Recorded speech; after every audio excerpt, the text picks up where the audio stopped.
mes amis sur opentuto.com. Donc dans cette vidéo nous allons voir comment faire pour créer une application Spring. Donc tout d'abord j'aimerais bien commencer par une petite définition du framework. Donc Spring est un framework très riche permettant de structurer, d'améliorer, de simplifier l'écriture d'une application J2E. Donc Spring est considéré comme un conteneur dit léger. Maintenant, on va passer à la partie pratique. On va ouvrir Eclipse et on va créer un nouveau projet.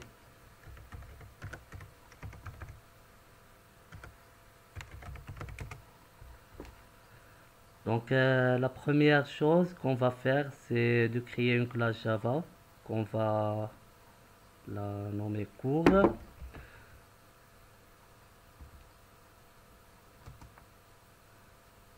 Cette classe va contenir deux variables.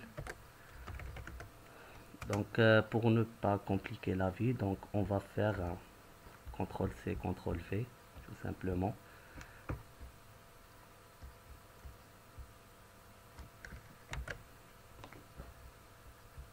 Et hop.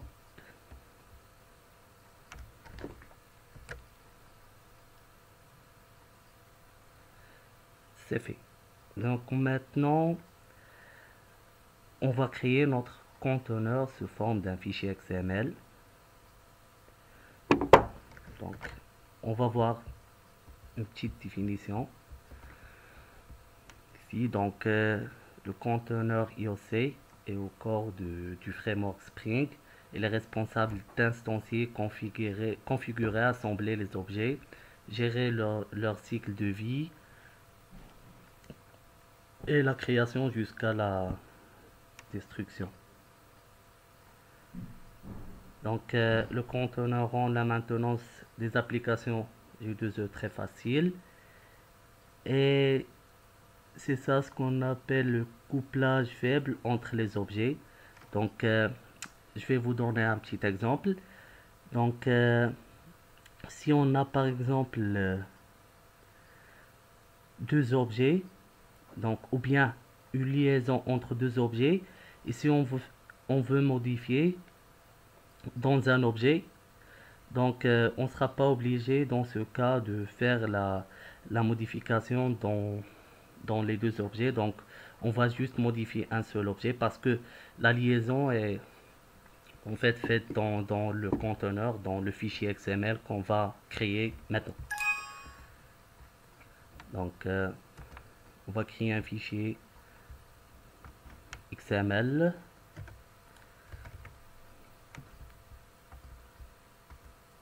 On va le nommer par exemple application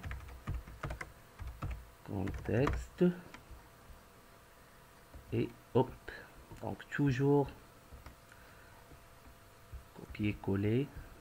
Donc c'est pas la peine de écrire le code deux fois. Donc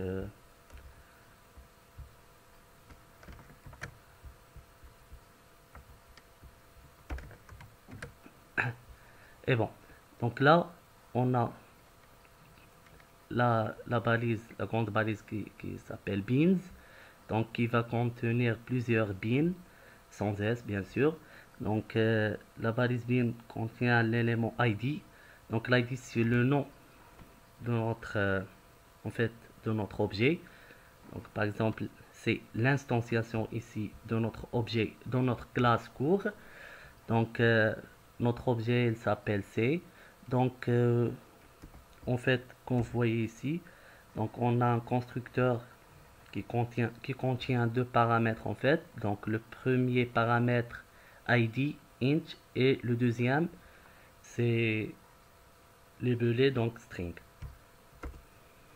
Donc comme vous voyez ici, donc constructeur arg, donc le premier argument c'est id, donc la valeur value 22, le type int. Donc et constructeur arg, le deuxième argument c'est labelé, donc la valeur java et le type string. Donc, on a instancié notre objet ici. Donc c'est ça le couplage faible. Et après on va créer une classe, par exemple main.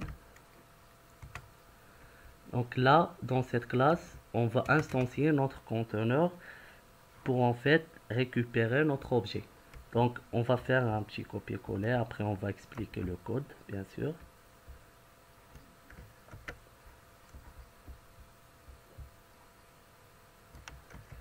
Donc en fait, pour utiliser le framework Spring, nous avons besoin de certains fichiers jar. Donc on va les importer.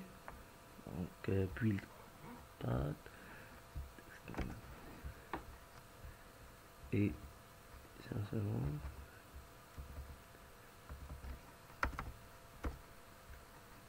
hop,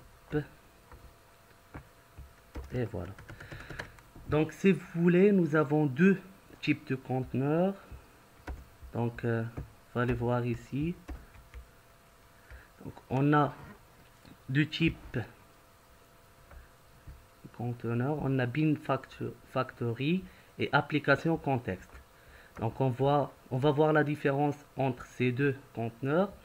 Donc l'interface application contexte est construite au-dessus de l'interface bin factory. Elle ajoute quelques fonctionnalités supplémentaires que bin factory, telles que l'intégration simple avec l'AOP, donc la programmation orientée aspect de Spring.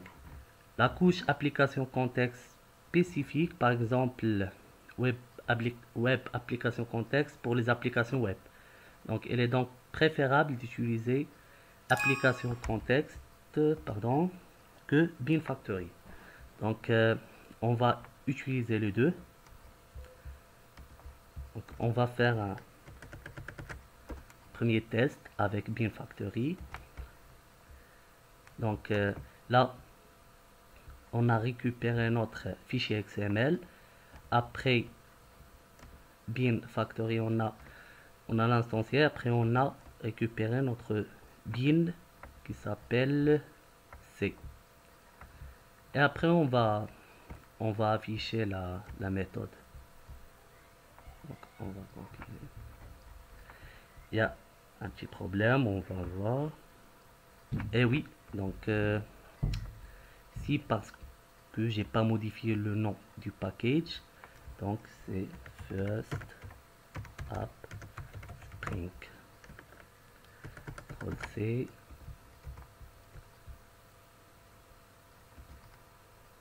et bon 22 Java. Donc maintenant on va voir avec application contexte et avec application contexte, donc ça va faire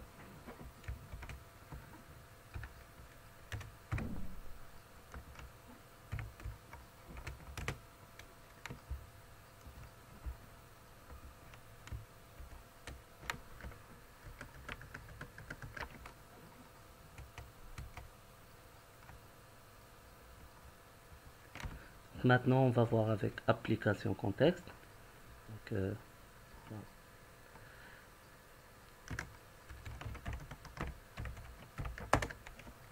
application contexte, new, la classe XML, new class path XML, application contexte. On va mettre le nom du fichier XML et hop, on va notre classe cours contexte get bin c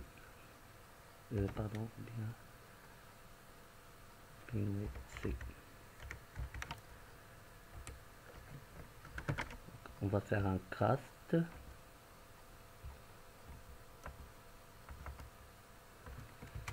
et cours.fichier Et bon, 22 Java, on va faire modification, par exemple 40 Oracle. Hop. Et donc, je vous remercie et n'hésitez pas à poser des questions sur notre chaîne ou bien sur notre site opentuto.com.